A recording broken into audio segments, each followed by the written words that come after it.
لو بتحس بتنميل او وغز او الم حاد بيحصل في الوش، ما تستهونش بالموضوع، ممكن يكون علامه عن وجود مشكله في العصب الخامس اللي هو مسؤول عن احساس معظم اجزاء الوش. فخلينا نفهم في عجاله ايه هو التهاب العصب الخامس، لان في ناس كتير ما بتفرقش ما بينه وما بين الفيشيال بولسي او التهاب العصب السابع. فيلا بينا نبدا. العصب الخامس هو واحد من الاعصاب القحفيه الرئيسيه اللي هي الكرينيال نيرفز، اللي هي بتغذي منطقه الهيد، منطقه الوش والراس، وهو مسؤول عن الاحساس في مناطق كتير في الوش، وكمان مسؤول عن بعض حركات العضلات زي المضغ مثلا. وبينقسم لثلاث فروع: الفرع العلوي مسؤول عن الجبهه والعين، والفرع الاوسط مسؤول عن الخد والانف، والفرع السفلي مسؤول عن الفك السفلي والشفه. طيب ايه هي اعراض التهاب العصب الخامس؟ الم حاد ومفاجئ، المريض بيحس زي صدمه كهرباء او طعنه بتصيب جانب واحد فقط من الوش. التنميل او الوغز، ممكن تحس ان نص الوش المصاب متخدر او فيه احساس غريب مش طبيعي. حساسيه شديده جدا في الجزء المصاب لدرجه ان انت بس لو لمست الجزء المصاب ولو لمسه خفيفه تحس بالم شديد جدا. الم شديد مرتبط بالحركه، حتى الحركات البسيطه زي المضغ والكلام او حتى غسيل الوش ممكن يزود الالم. اخر حاجه التقلصات العضليه، احيانا وبتحصل في مرضى وشفناهم بيحصل حركات لا اراديه في عضلات الوش. طيب ايه هي الاسباب اللي ممكن تؤدي للاصابه بالتهاب العصب الخامس؟ رقم واحد الضغط على الاعصاب، نتيجه وجود اي حاجه ضغطت على الاعصاب، سواء كان عندنا مشاكل في الاوعيه الدمويه ضغطت على العصب او وجود انترابمنت على العصب سبب لنا ضغط عليه.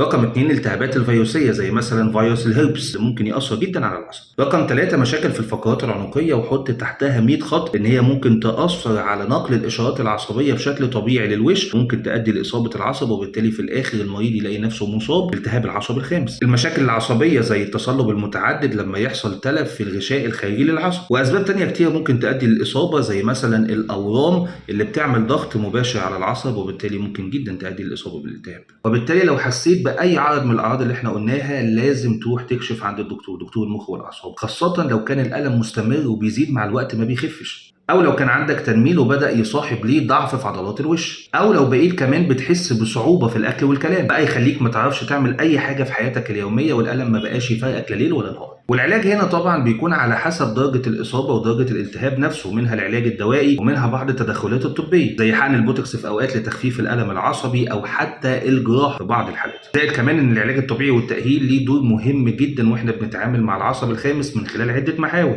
اول حاجه ان انت بتقلل التشنجات والتقلصات العضليه اللي بتحصل نتيجه اصابه العصب بالالتهاب، وبالتالي العضلات بتتاثر وتؤدي لتقلصات زي ما احنا قلنا في الاعراض. طبعا النيورال موبيلايزيشن او ازاله الضغط على العصب لو كان العصب مضغوط لاي سبب كان، العلاج الطبيعي بيبقى ليه دور مهم جدا في الحالات الخفيفه ان هو يقدر يشيل الضغط من على العصب من خلال تقنيات تحرير الاعصاب او زي ما قلت النيورال موبيلايزيشن. وطبعا الفانكشنال اكتيفيتيز او التمارين الوظيفيه ان احنا نبدا نحسن المريض قوه العضلات اللي موجوده هنا في الفك، فيبدا ان هو يتكلم بشكل طبيعي زي ما كان موجود او شكل اشبه للطبيعي، نساعده كمان على تحسين جوده الاكل ويعرف ان هو يبدا ياكل بشكل احسن. العلاج الطبيعي بيكون ليه دور ممتاز جدا جدا جدا في النقط دي. بس كده، دي كانت نهايه حلقه النهارده، حلقه خفيفه احنا بنتكلم فيها عن اشهر اعراض التهاب العصب الخامس. لو مهتم بالعلاج الطبيعي للاعصاب والعمود الفقري فهنا دايما مكانك. المهم والاهم انكم تصلوا على النبي. انا مصطفى سليم، هنا حكيم اعصاب. اشوفكم الفيديو الجاي.